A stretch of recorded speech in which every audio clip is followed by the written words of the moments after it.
Pendant l'écriture des messages Christ, C'est la montagne des rêves, on entend des puissantes prières, des puissantes prédications. des puissantes formations. Dans pendant l'écriture des messages Christ, Bon Dieu avant toute bagaille. prédication, formation, prière, c'est panel écrit et dans des messages Christ.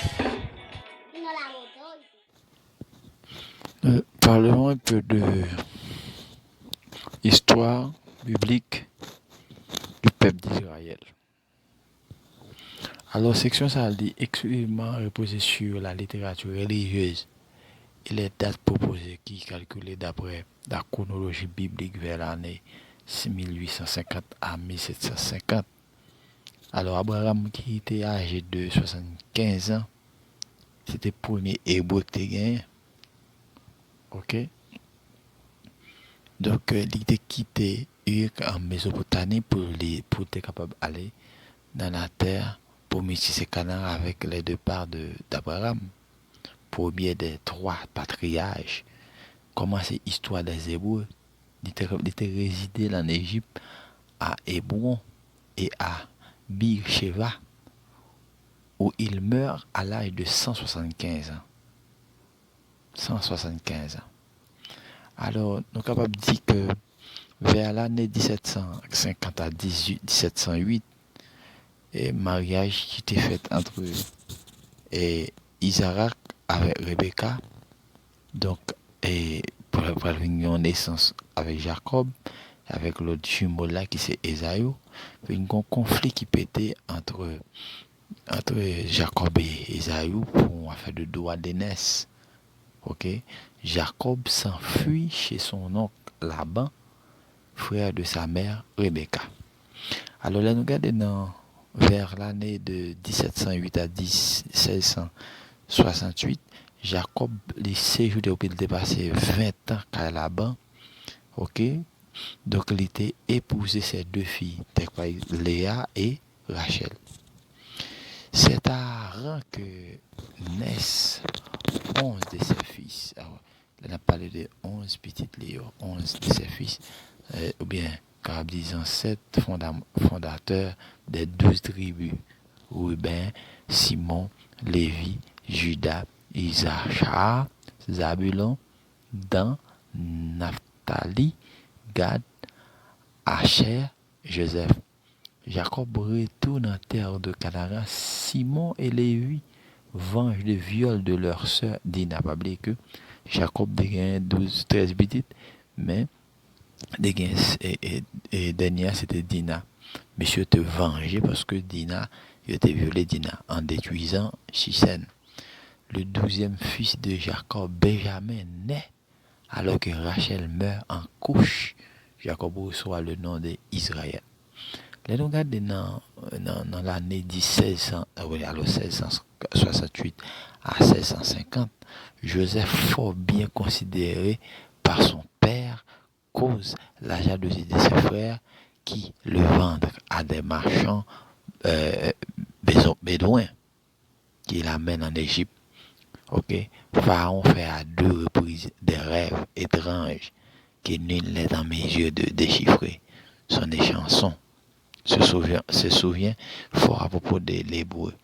On y romancien, dont il fut le compagnon de cellule. Joseph parvient effectivement à déchiffrer correctement les rêves de Pharaon, lui annonçant 7 années dont il fut le compagnon de cellule. D'abord suivi de 7 années de disette qui feront oublier les bonnes années antérieures. Il lui conseille donc d'engager le grain de 7 années. Ok? De cette année grâce, Pharaon le nomme immédiatement vice-roi chargé des réserves. Lorsque la famine survient, ok, Joseph est en mesure de nourrir le royaume d'Égypte et le pays alentour, dans la terre de Canaan, là où réside la famille de Joseph. Les enfants de Jacob se rendent en Égypte pour y chercher de la nourriture, se retrouvent devant Joseph, vice-pharaon, et autorité suprême dans le domaine de la revitalisation. Ils ne le reconnaissent pas, mais ils lui reconnaissent. Joseph met à l'épreuve la solidarité familiale dont le manque avait permis jadis sa mise en esclavage, quand il voit que ses frères sont solidaires les uns des autres, il se redévoile et fait venir toute sa famille en Égypte.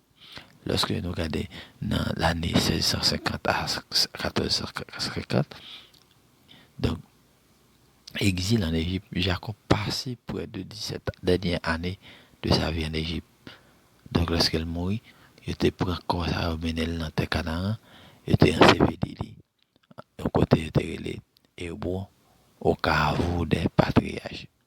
Donc, les Hébreux, les enfants d'Israël sont très nombreux. Ils installent en Égypte, sur la terre de Gozin, où ils sont bergers, ok, le premier siècle de présence hébreu en Égypte est marqué par un fort accroissement démographique. Les enfants d'Israël se organisent en tribus, chaque fils de Jacob étant à la tête d'une tribu. Le 10e siècle de présence hébreu en Égypte est marqué par la dégradation de leur situation puis leur réduction en esclavage afin de les anéantir. Naissance présumée de Moïse, fils Amram de la tribu de Lévi et de Josébed, frère de Myriam et Aaron. Moïse naît dans la période d'esclavage des Hébreux. Lorsque nous regardons en 1450 à 1410, Moïse retourne en Égypte et négocie avec Pharaon la sortie d'Égypte des Hébreux. Après des 10 plaies, Pharaon laisse les Hébreux partir. Ok, l'exode du peuple d'Israël commence après avoir traversé la mer Rouge. Fait dans la guerre Amalek, l'ennemi héréditaire d'Israël, les enfants d'Israël s'installent au pied du mont Sinaï, dont de la Torah, suivi de la faute du veau d'or, construction puis inauguration du tabernacle, tentative de coup d'État opérée par Corée. L'épisode des 12 explorateurs en Nombre chapitre 13 et sa conséquence mort des enfants d'Israël qui ont participé à la faute des explorateurs qui ne rentreront pas en terre de Canaan.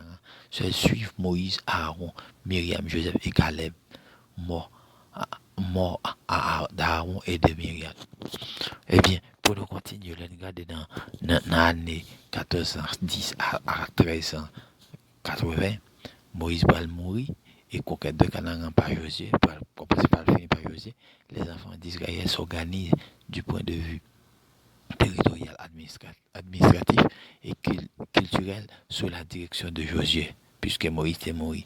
Et jusqu'à la mort, aux alentours de 1380, Canaan est partagé de sorte que chaque tribu ait son territoire.